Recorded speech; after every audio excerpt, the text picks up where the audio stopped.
You're the defensive stopper. How excited are you to play a team like Kentucky that has as many scores that plays as fast as they do?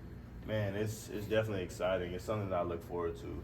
Games like these, big games with a lot of high stakes, is something that I enjoy. I think the average player kind of shies away from that. This is something that I expect, especially coming into a conference like that. And having all the teams that are good in this conference. But just knowing that I'm only one guy, so I know I'm not gonna be able to guard everybody at the same time.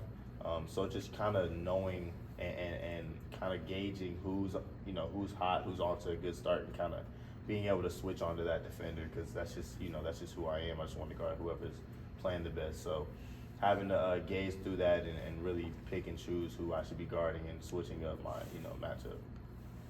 Obviously, when you look at just the numbers, Reeves and Connector guys who have similar numbers in a lot of ways. Do they have similar games when you watch Reeves on tape? Nah, definitely not. I think they're totally different. Besides maybe that they can shoot the ball, they both can shoot really well. But Reeves is definitely more of a he's less contact. He'll go around you. He'll really shoot his floater a lot.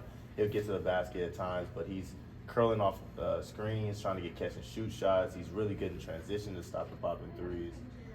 He's not going to put it on the floor as much. He's not going to over dribble. He's going to really take one or two dribbles, whereas DK is really like a 3-level scorer. He likes to get to the mid-range. He likes to post up.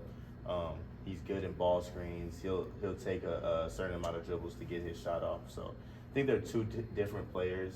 So I would definitely play them differently.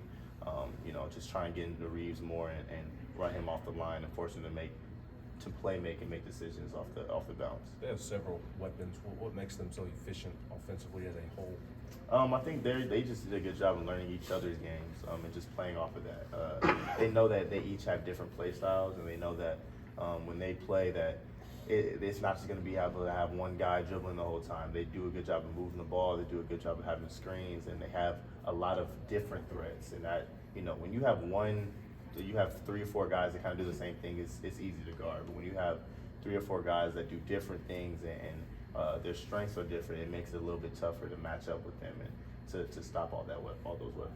Jahmai, all the talk has been about how you and Dalton have played one-on-one, but where have you seen your defense improve and adjust since you've started guarding Dalton one-on-one in practices? Just staying the course, and knowing that these guys at this level are really good. And DK is probably one of the best players in college basketball, so I definitely had a chance of guarding that, at the highest level. But just knowing that guys are going to make shots. But if I go in with the mentality that you're going to have to earn every single shot you take, and every single shot you make is going to be a long night for you.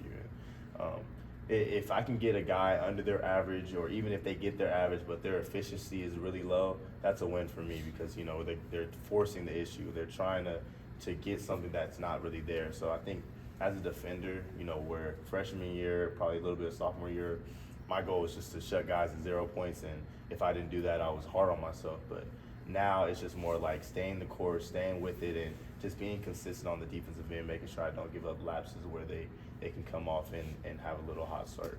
Rod told us that you and DK played one-on-one on his visit. Had you ever played one-on-one with someone else on their visit, and after you were done, what was your takeaway about Dalton? I do it with a lot of guys, actually, especially when I'm the main one on the visit. It's just, for me, it's just to gauge how they're going to be as a teammate. If I want a guy on my team, I want to know that he's going to compete no matter what. Whether we are at the park, whether we're in the gym, it does not matter. If I know that you're going to compete with me, especially with me, somebody that loves to compete, and I take one-on-ones very seriously. It's not like just a playing around thing. So when I can tell when a guy has that about them, it makes it easier for me to accept them as a teammate. But when they don't, it's kind of hard for me to rely on that and trust that on the court, because these are guys I'm going to battles with, so I got to know they have my back. Your mom had someone tweeted out the clip of Rod talking about it, and you had talked to her on the phone after, and you said DK is going to come to Tennessee. What about him made you feel that way? It was kind of the same things that brought me here. Wasn't the shoes, wasn't the gear, wasn't the outside noise, it wasn't the hype, but it was just the basketball. The basketball part, the essence, the love of basketball here, and how deeply rooted it is. And if I'm gonna get better, continue to improve here, because that's just the main goal. I just want to be the best player I can be. So knowing that and talking to DK about that and kind of having those same similarities, I can tell that he was gonna come here no matter what, just because he loves the game and he wants to get better. He knows that he can get better here, especially with the teammates that he has on this team. We're gonna push him just like we're pushing anybody else. Jahmai, obviously you've been a guy who's been more of a six-man role lately, but how important will the first few minutes of this game be for y'all? I mean, after what happened at Carolina, as fast as Kentucky plays, how important is that start? It's extremely important. Extremely. It's probably the most important part of the game. I would say probably the first 4 minutes of the first half and the first 4 minutes of the second half are probably going to be the two most important parts of the game, and that's really going to judge just how the game's going to go. We come in with intensity, and we come in with, the way we know we can play. I don't have a problem. I don't have a doubt in the world that we're going to come out with a great win and a great game. But we can't come out second guessing. We can't come out shaky. We all have to come out with confidence. I think other guys on the teams, including myself, have to shoot more. We have to be more aggressive getting downhill. We have to look to draw more fouls. And I think that way makes it easier on also DK to get his shots going and not everybody being so keyed in on him. We have to remember that we're threats. Like, we are threats. We had a good team last year with the guys that came back, and everybody on this team can score. Everybody on this team can play. And so knowing that, we have to come from Kentucky with that same mindset, just knowing that we're going to be confident and we're going to be aggressive. How do you guys as an offense avoid standing around waiting on DK to get things going? Moving. You got to move. You got to move. When stuff gets stagnant, it's easy to just give DK the ball and to try and space out. But when teams that's predictable. If I'm thinking to myself, like, if I'm guarding that, I'm like, okay, that's perfect for me. I'd love for guys to just stand around and have DK go. But that's not what our offense should be. Our offense should be movement. If it's stagnant, go set a flare screen. So just random action. We got to have random action. So I think that's something that, us as a team, we talk about, and just continuing to be, confident players and moving in the offense, especially when it gets stagnant. You, Dalton, and Josiah came back out to the court the other night after the game to shoot. Why was that a thing that you guys all wanted to do?